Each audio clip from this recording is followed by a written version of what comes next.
Now, the South African National Editors Forum has condemned the intimidation of journalists covering student protests.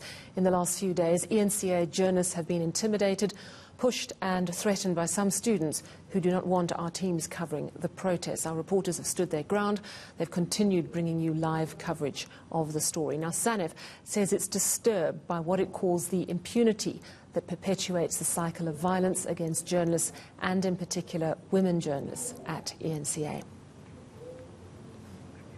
Well, let's continue with this focus. Of course, our journalists have been trying to cover the student shutdown.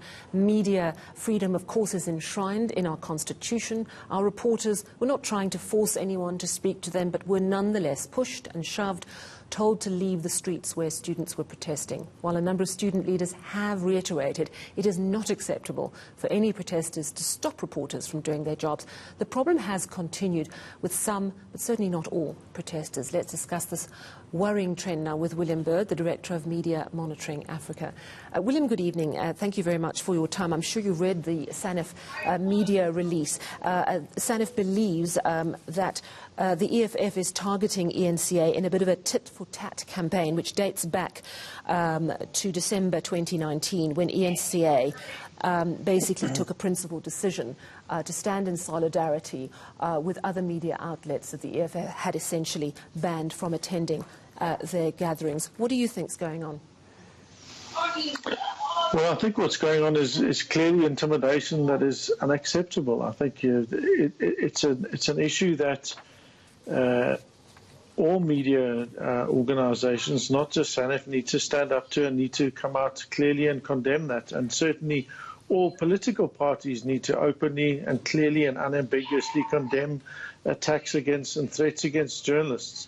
You know, you've got students protesting. The right to protest is enshrined in the Constitution. It is as important as the rights to receive and impart information, which is the right that journalists are exercising in reporting on these things. So when someone threatens that, when they prevent that from happening, when they undermine that, they're undermining the very institution, the very ability for them to protest. So it really is not only counterproductive and short-sighted, it's fundamentally anti-democratic and simply not acceptable and tolerable. Whether it's a tit-for-tat or a who's a what's it, I couldn't really give a hoot. Frankly, it's unacceptable behavior. Parliament needs to condemn it. The presidency needs to condemn it. Every institution that is there to support, protect, enshrine, deepen democratic practice and our democracy needs to condemn that as a basic point of departure.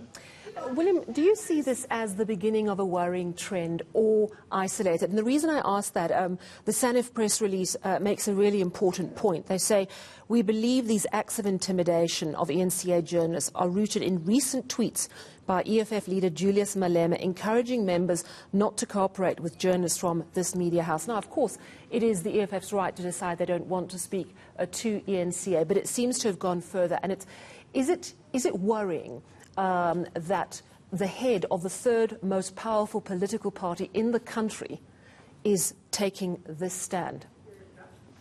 I mean, you know, he's been very careful about the way that he's worded those tweets.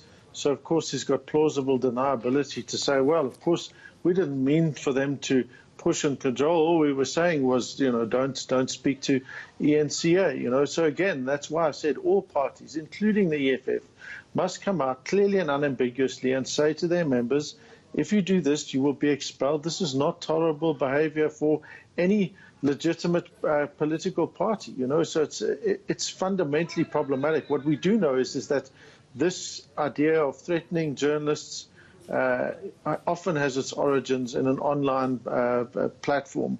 We know that journalists routinely, particularly women journalists, are attacked, are trolled, are bullied, are threatened, are harassed systematically on social media platforms. So, you know, it tends to then go from that and escalate into something that occurs in you know, on real life out in the streets. And so when you start to tolerate and you permit it and you allow it without openly condemning it on social media, then of course, you know, that people think, well, it's okay there. Why not do it, you know, on the streets? Some of the scenes that I personally have witnessed are journalists being exposed to, Slima Sekane, Mangoba Mkunu, and also Pulele Chwiti-Jones, just in the last few days. I have been really worried for their safety. And I'm just wondering, from your perspective, how dangerous do you think it's getting for journalists in South Africa, and specifically eNCA journalists who are just trying to do their job? Look, there's no doubt it's dangerous. Being a journalist is dangerous. You know, your online existence, it means you have to accept to a large degree that you're going to be trolled from almost whatever news organization you're from. So the moment that then takes a leap from that social media and into reality where they're being pushed and threatened on the streets, you know, it's only a matter of time until some of those people, their anger gets the better of them, and it goes even further than it's already gone, which is why it's so important that everyone needs to, who entrenches democracy, needs to stand up and condemn this. You know, the eNCA, the owners of eNCA need to come out clearly and unambiguously take action against this. They need to protect their journalists. So it's not just an issue for editors, it's an issue for owners. It's an issue for government, as I said, for Parliament and for all political parties to come out and condemn it. And, you know, we are looking at whatever other actions we can possibly engage in to help protect our journalists. What is the best way for a journalist to manage the situation? You know, we've seen our journalists absolutely correctly stating their constitutional right to media freedom and to doing their job. But also personal safety is a critical issue. What do you think? Do you think our reporters are handling it in the right way? Well, from the clips that I've seen, it certainly appears that way. You know, they assert firmly and clearly and fairly their rights to report. It's good often, you know, you've seen some of them negotiating and saying, look, we're not here to cause trouble. You don't want to speak to us. That's fair and fine, but this is what we're doing.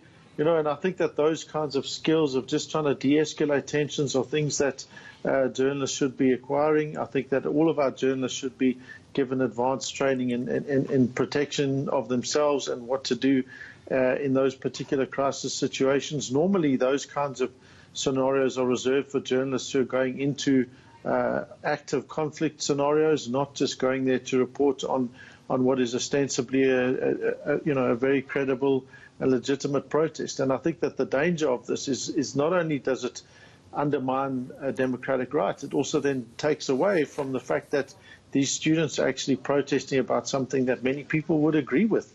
And instead of that, now we're saying, well, hang on a minute, we're now diverging from that to look at this issue of another threat against another right. Absolutely. Thank you so much for chatting to us this evening. That, of course, is William Bird, the Director of Media Monitoring Africa.